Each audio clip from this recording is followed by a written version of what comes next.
வணக்கம். இன்றைய முக்கிய செய்திகள். உருவாக உள்ள புயலை எதிர்கொள்ளும் விதமாக 121 தங்கும் முகாம்கள், அவசர கால எண்கள் உள்ளிட்ட அனைத்து ஏற்பாடுகளும் செய்யப்பட்டு அரசு தயார் நிலையில் உள்ளதாகவும், மக்கள் சிரமமின்றி பாதுகாப்பாக இருக்க அரசு அனைத்து நடவடிக்கைகளும் எடுத்துள்ளதாகவும், மழை பாதிப்பு குறித்து எதிர்க்கட்சிகள் எந்த கவலையும் பட தேவையில்லை என முதலமைச்சர் ரங்கசாமி தெரிவித்துள்ளார். வங்கக்கடலில் நிலை கொண்டுள்ள ஆழ்ந்த காற்றழுத்த தாழ்வு மண்டலம் புயலாக மாறக்கூடும் என வானிலை ஆய்வு மையம் தெரிவித்துள்ளது. இதனால் புயல் உருவானால் அதனை எதிர்கொள்ள செய்யப்பட்டுள்ள முன்னெச்சரிக்கை நடவடிக்கைகள் குறித்து முதலமைச்சர் ரங்கசாமி தலைமையில் சட்டப்பேரவையில் உள்ள அவரது அலுவலகத்தில் அதிகாரிகளுடனான ஆலோசனைக் கூட்டம் சுமார் 1 மணி நேரத்திற்கு மேலாக நடைபெற்றது. கூட்டத்தில் சபாநாயகர் செல்வம், பொதுப்பணித்துறை அமைச்சர் லட்சுமி நாராயணன், மாவட்ட ஆட்சியர், காவல்துறை அதிகாரிகள், உள்ளாட்சி, வருவாய், தீயணைப்பு மற்றும் பொதுப்பணித்துறைகளை சார்ந்த அதிகாரிகள் கலந்து கொண்டார்கள். கூட்டத்திற்கு பின்பு செய்தியாளர்களை சந்தித்த புதுச்சேரி முதலமைச்சர் ரங்கசாமி, வங்கக்கடலில் ஏற்பட்ட காற்றழுத்த தாழ்வு நிலை புயலாக மாறி பரங்கிப்பேட்டை, சென்னை இடையே கரையை கடக்கலாம் என எதிர்பார்க்கப்படுகின்றது. அதன்படி புதுச்சேரியில் மழையை எதிர்கொள்ளும் வகையில் முன்னெச்சரிக்கை மற்றும் மழைக்கால நடவடிக்கைகள் மேற்கொள்ளப்பட்டுள்ளதாகவும், புதுச்சேரி காரைக்காலுக்கு தேசிய பேரிடர் மீட்புக் குழுவினர் வந்துள்ளனர். மக்கள் தொடர்பு கொள்ளும் வகையில் அவசர உதவி எண்கள் கொடுக்கப்பட்டுள்ளது. அதேபோல் மக்களை தங்க வைக்க 121 நிவாரண முகாம்கள் அமைக்கப்பட்டுள்ளன. தடையின்றி மின்சாரம் வழங்க அறிவுறுத்தப்பட்டுள்ளது. தற்பொழுது பெய்துள்ள மழையில் எங்கும் மழைநீர் தேங்கவில்லை என தெரிவித்தவர், தற்பொழுது புதுச்சேரியில் 7 சென்டிமீட்டரும், காரைக்காலில் 9 சென்டிமீட்டரும் மழை பதிவாகிய நிலையில் கடல் அலை சீற்றம் உள்ளதால் சுற்றுலா பயணிகள் கடற்கரைக்கு செல்ல தடை விதிக்கப்பட்டுள்ளதாகவும், மீன்பிடிக்கவும் தடை விதிக்கப்பட்டுள்ளது எனவும் அதிகாரிகள் அந்தந்த பகுதிக்கு சென்று கண்காணித்து வருவதாகவும், தாழ்வான பகுதிகளில் மழைநீர் தேங்கினால் அதனை வெளியேற்ற 60 மோட்டார் பம்புகள் தயார் நிலையில் உள்ளதாகவும், மக்கள் எந்த ஒரு சிரமமும் இல்லாமல் பாதுகாப்பாக இருக்க அரசு அனைத்து நடவடிக்கைகளும் எடுத்துள்ளதாக தெரிவித்தார். தொடர்ந்து ஸ்மார்ட் சிட்டி திட்டத்தின் கீழ் கட்டப்பட்டு வரும் திட்டங்களில் ஊழல் நடைபெற்றுள்ளதாக முன்னாள் முதலமைச்சர் நாராயணசாமியின் குற்றச்சாட்டு குறித்து செய்தியாளர்கள் எழுப்பிய கேள்விக்கு பதிலளித்த முதலமைச்சர், பொலிவுறு நகர் திட்டத்தில் பேருந்து நிலையம், தொகுப்பு குடியிருப்புகள் தரமாகவே கட்டப்பட்டுள்ளன. ஆனால் காங்கிரஸ் உள்ளிட்ட எதிர்க்கட்சிகள் அரசின் திட்டங்களை குறை கூறுவதையே வாடிக்கையாக கொண்டுள்ளது என்றும், திட்ட மதிப்பீட்டில் முக்கால்வாசி முறைகேடு நடந்திருப்பதாக பொருத்தமின்றி குற்றம் சாட்டுவது சரியில்லை என தெரிவித்தவர், மழை பாதிப்பு குறித்து எதிர்க்கட்சிகள் கவலைப்பட தேவையில்லை என தெரிவித்தவர், துணைநிலை ஆளுநருக்கு தனக்கும் எந்த கருத்து வேறுபாடும் இல்லை எனவும், காவல்துறை உள்ளிட்ட அரசு துறை காலி பணியிடங்கள் நிரப்பப்பட்டு அதன்படி இதுவரை 3000 பேர் பணி வாய்ப்பை பெற்றுள்ளதாகவும், சாலைகள் தரமாகவே அமைக்கப்பட்டுள்ளன. விரைவில் சார்பு ஆய்வாளர் பணிக்கு ஆட்கள் தேர்வு நடைபெறவுள்ளது. மீனவர்கள் மீன் விலைகளை பாதுகாக்கும் வகையில் துறைமுகம் அமைக்கவும், கடல் அரிப்பை தடுக்கும் கற்கள் கொட்டியும் நடவடிக்கை எடுக்கப்பட்டுள்ளது. போக்குவரத்து நெரிசலை குறைக்க மேம்பால திட்டங்கள் செயல்படுத்தப்படும் என தெரிவித்தார். பெங்கல் புயல் எச்சரிக்கை எதிரொலியாக புதுச்சேரி கடற்கரை சாலை மூடப்பட்டதால் பொதுமக்கள் மற்றும் சுற்றுலா பயணிகள் ஏமாற்றத்துடன் திரும்பி சென்றனர். வங்கக்கடலில் உருவாகியுள்ள காற்றழுத்த தாழ்வு மண்டலம் இன்று மாலை புயலாக மாறவுள்ள நிலையில் புதுச்சேரியில் இன்று காலை முதல் கடல் அதிக சீற்றத்துடன் காணப்பட்டது. கடல் அலைகள் 2 மீட்டர் உயரம் வரை ஆர்ப்பரித்துக் கொண்டு கரையை நோக்கி வந்தது. இதனால் பொதுமக்கள் மற்றும் சுற்றுலா பயணிகள் கடலில் இறங்க வேண்டாம் என காவல்துறையினர் அறிவுறுத்தியிருந்தனர். காவல்துறையினரின் அறிவுறுத்தலை மீறி ஏராளமானோர் கடலில் இறங்கி செல்ஃபி எடுத்தும் விளையாடி மகிழ்ந்த நிலையில் அவர்களை கடற்கரை சாலையிலிருந்து போலீசார் எச்சரித்து கடலில் இருந்து வெளியேற்றினர். இதனிடையே பிற்பகல் புதுச்சேரி கடற்கரை சாலைக்கு வந்த முதலமைச்சர் ரங்கசாமி கடல் சீற்றத்தை பார்வையிட்டார். மேலும் சுற்றுலா பயணிகள் யாரும் கடலில் இறங்காதவாறு கூடுதல் காவல்துறையினர் பாதுகாப்பு பணியில் ஈடுபட வேண்டும் என கேட்டுக்கொண்டவர், தேவைப்பட்டால் கடற்கரை சாலையை மூடவும் அறிவுறுத்தினார். முதலமைச்சர் ரங்கசாமியின் அறிவுறுத்தலை தொடர்ந்து பொதுமக்கள் மற்றும் சுற்றுலா பயணிகளின் பாதுகாப்புக்காக புதுச்சேரி கடற்கரை சாலையை மாலை முதல் காவல்துறையினர் முழுவதுமாக மூடினர். கடற்கரை சாலைக்கு வரும் அனைத்து வழிகளும் தடுப்புகள் அமைத்து மூடப்பட்டு யாரும் உள்ளே செல்லாதவாறு காவல்துறையினர் பாதுகாப்பு பணியில் ஈடுபடுத்தப்பட்டுள்ளனர். மறு அறிவிப்பு வரும் வரை கடற்கரை சாலை மூடப்பட்டுள்ளதால் கடற்கரை சாலைக்கு வந்த பொதுமக்கள் மற்றும் சுற்றுலா பயணிகள் ஏமாற்றத்துடன் திரும்பி சென்றனர்.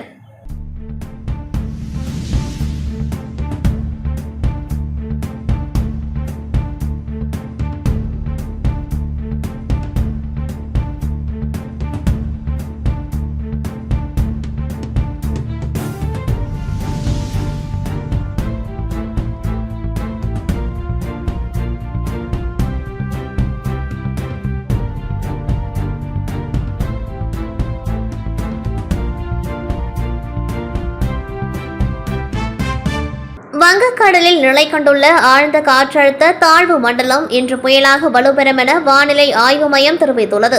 புதுச்சேரியை பொறுத்தவரையில் நேற்று மாலை முதல் மழை ஓய்ந்துள்ளது. எனினும் புதுச்சேரி கடல் இன்று இரண்டாவது நாளாக சீற்றத்துடன் காணப்படுகின்றது. கடல் அலைகள் ஆர்ப்பரித்து சுமார் 3 முதல் 5 அடி உயரத்திற்கு எழும்புகின்றது. கடல் தொடர்ந்து கொந்தளிப்போடு இருப்பதால் கடற்கரைக்கு செல்லும் சாலைகள் அனைத்தும் தடுப்பு கட்டைகள் அமைத்து மூடப்பட்டாலும் சுற்றுலா பயணிகள் அதனையும் மீறி கடற்கரைக்கு வருகின்றனர். மேலும் ஆபத்தை உணராத சுற்றுலா பயணிகள் போலீசாரின் எச்சரிக்கையை மீறி கடலில் இறங்கி செல்ஃபி எடுத்து வருகின்றனர். போலீசாரும் தொடர்ந்து அனைவரையும் விரட்டியடித்து வருகின்றனர். இதனிடையே புதுச்சேரி துறைமுகத்தில் 3ஆம் எண் புயல் எச்சரிக்கை கூண்டு ஏற்றப்பட்ட நிலையில் இன்று 4வது நாளாக மீனவர்கள் மீன்பிடிக்க கடலுக்கு செல்லாமல் தங்களது படகுகளை தேங்காய்த்திட்டு மீன்பிடி துறைமுகத்தில் பாதுகாப்பாக நிறுத்தி வைத்துள்ளனர். மேலும் கனமழை மற்றும் புயலை எதிர்கொள்ள அரக்கோணத்திலிருந்து புதுச்சேரி வந்துள்ள 25 பேர் அடங்கிய ஒரு கம்பெனி பேரிடர் மீட்புக் குழு தயார் நிலையில் உள்ளது. அதேபோல் தாழ்வான பகுதிகளில் வசிக்கும் பொதுமக்கள் தங்குவதற்காக 121 நிவாரண முகாம்களும் தயார் நிலையில் வைக்கப்பட்டுள்ளது. கனமழை எச்சரிக்கையை தொடர்ந்து புதுச்சேரி மற்றும் காரைக்காலில் இன்று 2வது நாளாக பள்ளி மற்றும் கல்லூரிகளுக்கு விடுமுறை அளிக்கப்பட்டுள்ளது. கடந்த 2 நாட்களாக பெய்து வரும் மழையால் மணவெளி சட்டமன்ற தொகுதிக்குட்பட்ட நல்லவாடு, புதுக்குப்பம் ஆகிய மீனவ கிராமங்களையும் மேலும் மழையினால் பாதிக்கப்பட்ட பகுதிகளையும் தொகுதி சட்டமன்ற உறுப்பினரும் சட்டப்பேரவைத் தலைவருமான செல்வம் அவர்கள் மாவட்ட ஆட்சியர் குலோத்துங்கன் மற்றும் அரசு அதிகாரிகளுடன் நேரில் சென்று பார்வையிட்டு பாதிக்கப்பட்ட மக்களுக்கு ஆறுதல் கூறியதோடு அவர்களுக்கு தேவையான அத்தியாவசிய உதவிகளை வழங்கவும் பாதிக்கப்பட்ட பகுதிகளை உடனடியாக சீர் செய்யவும் அதிகாரிகளுக்கு உத்தரவிட்டார். இந்த ஆய்வின் பொழுது பொதுப்பணித்துறை கண்காணிப்பு பொறியாளர் பாலசுப்ரமணியன், செயற்பொறியாளர் மற்றும் இளநிலை பொறியாளர்கள், மீன்வளத்துறை அதிகாரிகள், அரியங்குப்பம் கொம்யூன் பஞ்சாயத்து ஆணையர், உதவி பொறியாளர் மற்றும் இளநிலை பொறியாளர்கள் மற்றும் அப்பகுதி முக்கிய பிரமுகர்கள், பொதுமக்கள் உடன் இருந்தனர். புதுச்சேரி காலாப்பட்டு தொகுதிக்குட்பட்ட பிள்ளைச்சாவடி, சின்ன காலாப்பட்டு, பெரிய காலாப்பட்டு, கனகசெட்டிக்குளம் ஆகிய மீனவ கிராமங்களில் கடந்த 5 வருடங்களாக கடல் சீற்றத்தால் மீனவ கிராம பகுதியில் கடல் அரிப்பு ஏற்பட்டு 100க்கும் மேற்பட்ட வீடுகள், படகுகள் கடலில் அடித்து செல்லப்பட்டது. இந்த நிலையில் 4 மீனவ கிராம மக்கள் தங்கள் பகுதியில் கருங்கற்களை கொட்டி பாதுகாக்க வேண்டும் என பல்வேறு கட்ட போராட்டங்களும் சாலை மறியல்களும் நடத்தினர். இந்த நிலையில் புதுச்சேரி அரசும் மத்திய அரசுடன் இணைந்து மீனவ கிராமங்களில் தற்பொழுது 2 கோடி ரூபாய் செலவில் கற்களை கொட்டும் பணி முடிந்திருக்கின்றது. இந்த பணி முடிவடைந்தும் தற்பொழுது புயல் காரணமாக கடல் சீற்றமடைந்து கொந்தளிப்புடன் காணப்படுகின்றது. இதனால் பிள்ளைச்சாவடி, சின்ன காலாப்பட்டு, பெரிய காலாப்பட்டு, கனகசெட்டிக்குளம் ஆகிய மீனவ கிராம பகுதிகளில் கடல் சீற்றம் அதிகரித்து காணப்படுவதால் மண் அரிப்பு ஏற்பட்டு வருகின்றது. இதனால் மீனவர்கள் கரையோரம் நிறுத்தி வைக்கப்பட்டிருந்த படகுகள் கடல் சீற்றத்தால் பாதிப்பு ஏற்படும் சூழல் ஏற்பட்டிருக்கிறது. படகுகளை மாற்றிடத்தில் வைப்பதற்கு இடமில்லாததால் மீனவ மக்கள் கடும் இன்னல்களுக்கு உள்ளாகி வருகின்றனர். அதனை மீன்வளத்துறை அமைச்சர் லட்சுமி நாராயணன், சட்டமன்ற உறுப்பினர் கல்யாண சுந்தரம், மாவட்ட ஆட்சியர் குலோத்துங்கன் மற்றும் அதிகாரிகள் 4 மீனவ கிராம பகுதிகளிலும் ஆய்வு மேற்கொண்டார்கள். மீனவர்கள் தங்கள் பகுதிகளில் படகுகளை நிறுத்துவதற்கும் தங்களுடைய மீன் வலைகளை பாதுகாக்கும் இடத்தை ஏற்படுத்தி தர வேண்டும் என கோரிக்கை வைத்தனர். மேலும் தற்பொழுது கடல் கொந்தளிப்புடன் காணப்படுவதால் நாளை மறுநாள் அதிக கனமழையும் கடல் சீற்றமும் புயல் நெருங்கக்கூடிய சூழல் நிலவுவதால் தங்கள் படகுகளை எங்கே வைப்பதென்று தெரியாமல் தவித்து வருவதாக அமைச்சரிடம் புகாராக தெரிவித்தனர். இதுகுறித்து உடனடியாக நடவடிக்கை எடுக்கப்பட்டுள்ளன என்று அமைச்சர் மீனவ மக்களிடம் தெரிவித்தார். இதைத் தொடர்ந்து செய்தியாளர்களை சந்தித்த மீன்வளத்துறை அமைச்சர் லட்சுமி நாராயணன், புதுச்சேரியில் இருக்கக்கூடிய 28 கிலோமீட்டர் தூரத்தில் உள்ள 18 மீனவ கிராம பகுதிகளில் மீனவ படகுகள் மற்றும் வலைகளை பாதுகாப்பதற்காக மத்திய அரசு துணையுடன் கல் கொட்டும் பணியானது மேற்கொள்ள நடவடிக்கை எடுக்கப்பட்டிருக்கிறது என்றும் படகுகளை பாதுகாப்பாக எடுத்து செல்வதற்கு அனைத்து செலவுகளையும் மீன்வளத்துறை ஏற்றுக்கொள்ளும் என்றும் தெரிவித்தார்.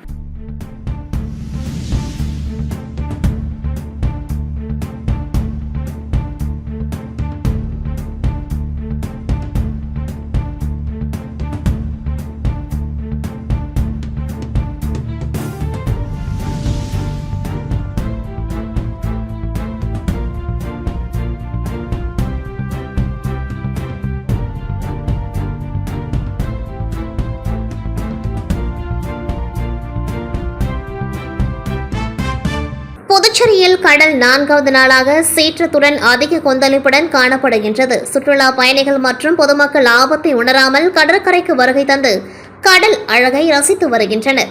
இவர்களை காவல்துறையினர் அப்புறப்படுத்தும் முயற்சியில் ஈடுபட்டு வருகின்றனர். தென்மேற்கு வங்கக்கடலில் உருவாகியுள்ள ஆழ்ந்த காற்றழுத்த தாழ்வு மண்டலம் அடுத்த 12 மணி நேரத்திற்குள் ஃபெங்கல் புயலாக வலுவரும் என்று இந்திய வானிலை ஆய்வு மையம் தெரிவித்துள்ளது. இந்த புயல் காரைக்கால் மற்றும் மகாபலிபுரம் இடையே வட தமிழ்நாடு புதுச்சேரி கடற்கரையை வரும் 30ஆம் தேதி சனிக்கிழமை காலை ஆழ்ந்த காற்றழுத்த தாழ்வு மண்டலமாக கடக்கும் என்றும் ஆய்வு மையம் தெரிவித்துள்ளது. இதன் காரணமாக புதுச்சேரி கடற்பகுதியில் கடந்த 4 நாட்களாகவே கடல் சீற்றத்துடன் மிகுந்த கொந்தளிப்புடன் காணப்படுகின்றது.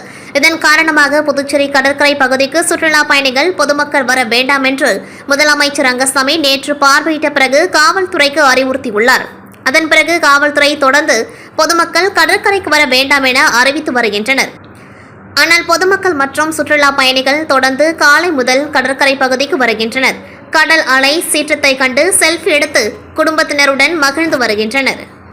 புதுச்சேரி தாகூர் அரசு கலை அறிவியல் கல்லூரியில் புதிதாக உருவாக்கப்பட்டுள்ள வரலாற்று ஆவணங்களை பாதுகாக்கும் அருங்காட்சியகத்தின் திறப்பு விழா கல்லூரி வளாகத்தில் நடைபெற்றது. கல்லூரி முதல்வரின் வழிகாட்டுதல்படி கல்லூரியின் வரலாற்றுத்துறை பேராசிரியர் தொல்லியல் அறிஞர் முனைவர் ரவிச்சந்திரனின் அரிய முயற்சியினால் தொல்லியல் ஆவணங்களை பாதுகாக்கும் அருங்காட்சியகம் கல்லூரியில் உருவாக்கப்பட்டுள்ளது. கல்லூரியின் ஸ்ரீ அரவிந்த நூலக வளாகத்தில் அமைக்கப்பட்டுள்ள அருங்காட்சியகத்தை புதுச்சேரி மாநில கல்வி அமைச்சர் நமச்சிவாயம் திறந்து வைத்தார். அதைத் தொடர்ந்து கல்லூரியின் கருத்தரங்கு கூடத்தில் அருங்காட்சியக துவக்க விழா நடைபெற்றது. கல்லூரி முதல்வர் முனைவர் சசிகாந்த தாஸ் தலைமை தாங்கினர். அவர் தம் தலைமை உரையில் கல்லூரி பல்வேறு பெருமைகளை பெற்று வருகின்றது.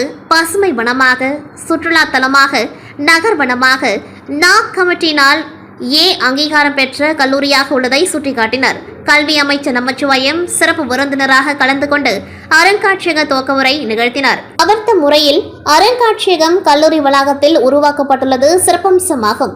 புதுவை மாநிலத்திலேயே ஒரு கல்லூரியில் அருங்காட்சியகம் அமைக்கப்பட்டுள்ளது இந்த கல்லூரியில்தான் என்பது பெருமைக்குரிய செய்தியாகும். பல்வேறு நாடுகளுடன் புதுச்சேரி வாணிப தொடர்பு கொண்டிருந்ததை இவ்வருங்காட்சியில் உள்ள ஆவணங்கள் நிரூபிக்கின்றன. புதுச்சேரியில் நடைபெற்ற பல்வேறு தொழிற்சாலைகள் குறித்த ஆவணங்களும் இங்குள்ளன என்று உரைத்தார். அவரை தொடர்ந்து இந்திய தொல்லியல் துறை சென்னை வட்டத்தின் கண்காணிப்பாளர் முத்தையா காளிமுத்து, புதுச்சேரி கலை பண்பாட்டுத்துறை இயக்குநர் கலியபெருமாள் ஆகியோர் கலந்து கொண்டு வாழ்த்துரை வழங்கினர்.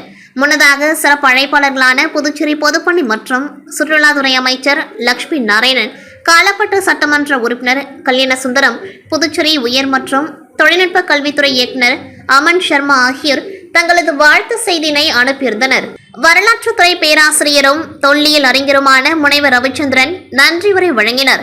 இந்நிகழ்வில் கல்லூரி பேராசிரியர்களும் வரலாற்றுத்துறை அறிஞர்களும் தொல்லியல் ஆய்வாளர்களும் 1995 முதல் 98, 2014 முதல் 17 மற்றும் 2015 முதல் 18ஆம் ஆண்டு வரலாற்றுத்துறை முன்னாள் மாணவர்களும் திரளாக கல்லூரி மாணவர்களும் கலந்து கொண்டார்கள். இந்நிகழ்ச்சிக்கான ஏற்பாடுகளை கல்லூரியின் பேராசிரியர்கள் குழுவினர் செய்திருந்தனர்.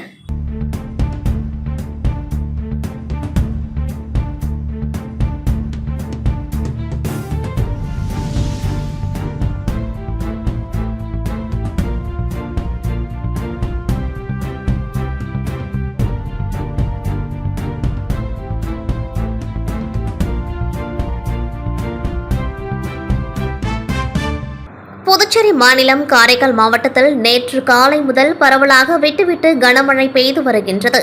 வங்கக்கடலில் உருவாகியுள்ள காற்றழுத்த தாழ்வு மண்டலம் தீவிரமடைந்து வெங்கல் புயலாக மாறவுள்ள நிலையில் டெல்டா மாவட்டங்கள் குறிப்பாக காரைக்கால் மாவட்டத்தில் பரவலாக விட்டுவிட்டு கனமழை பெய்து வருகின்றது. இன்று காலை வரை சுமார் 9 சென்டிமீட்டர் மழை பெய்த நிலையில் மாவட்டத்தில் பல்வேறு பகுதியில் உள்ள குடியிருப்பு மற்றும் சுமார் 2000 ஏக்கர் விவசாய நிலங்கள் நீரில் மூழ்கியுள்ளன. காரைக்கால் அடுத்த தலத்தெரு மேற்கு பகுதியில் அமைந்துள்ள சுமார் 200 ஏக்கர் விளைநிலங்கள் மழை நீரில் மூழ்கியுள்ளது. விளைநிலங்கள் நடுவே செல்லும் விழுப்புரம் நாகை நெடுஞ்சாலை பணிகள் நடைபெற்று வருவதால் சாலையின் இருபுறமும் பாசன வாய்க்கால் மற்றும் வடிகால்கள் தூர்வாரப்படாமல் சீரமைக்காமல் உள்ளதால் மழைநீர் வடியாமல் பயிர்கள் மூழ்கி பாதிப்பு ஏற்பட்டுள்ளதாக விவசாயிகள் வேதனை தெரிவித்துள்ளனர். வங்கக்கடலில் நிலை கொண்டுள்ள காற்றழுத்த தாழ்வு நிலை பகுதியானது தொடர்ந்து புதுச்சேரி பகுதியை நோக்கி புயலாக உருவெடுக்கக்கூடும் என்று வானிலை மையம் அறிவித்துள்ளது. அதனைத் தொடர்ந்து நேற்றைய முந்தைய தினம் புதுச்சேரி முதலமைச்சர் அனைத்து அதிகாரிகளையும் அழைத்து மழையினாலோ அல்லது பலத்த காற்றினாலோ பொதுமக்களுக்கு எந்த இடையூறும் ஏற்படாத வண்ணம் அனைத்து ஏற்பாடுகளையும் செய்ய அறிவுறுத்தியிருந்தார். அதுபோல் அனைத்து நகராட்சி மற்றும் கொம்யூன் பஞ்சாயத்து பகுதிகளில் குடிநீர் தட்டுப்பாடு இல்லாமல் கிடைக்க வேண்டியும், சாலைகளில் நீர் தேங்காத வண்ணம் அவற்றை அப்புறப்படுத்துவதற்கான ஆவணங்களை செய்ய வேண்டியும் ஆலோசனை கூட்டத்தில் கூறியிருந்தார். அதன் அடிப்படையில் நேற்று மாவட்ட ஆட்சியர் அனைத்து துறை அதிகாரிகளும் அழைத்து அதற்கான ஏற்பாடுகளை செய்ய சொல்லி அறிவுறுத்தினார். எனவே இந்த அடிப்படையில் மண்ணாடிப்பட்டு கொம்யூன் பஞ்சாயத்து பகுதிகளில் மழைநீர் தேங்காமல் இருக்க வேண்டி ஆணையர் எழில்ராஜன் தலைமையில் கொம்யூன் பஞ்சாயத்து ஊழியர்கள் மற்றும் அதிகாரிகள் ஒவ்வொரு கிராமமாக சென்று ஆய்வு மேற்கொண்டார்கள். அதன் ஒரு பகுதியாக மண்ணாடிப்பட்டு கொம்யூன் பஞ்சாயத்து உட்பட சோரப்பட்டு, செட்டிப்பட்டு மற்றும் சன்னியாசிக்குப்பம் கிராமப்புறங்களில் மழைநீர் தேங்காத வகையில் தேவையான ஆவணங்களை மேற்கொள்ள வேண்டி ஆய்வுகளை மேற்கொண்டார்கள். இந்த ஆய்வின் பொழுது மண்ணாடிப்பட்டு கொம்யூன் பஞ்சாயத்து உதவி பொறியாளர் மல்லிகா அர்ஜுனன் மற்றும் இளநிலை பொறியாளர் பாஸ்கரன் ஊர் பொதுமக்கள் உடன் இருந்தனர்.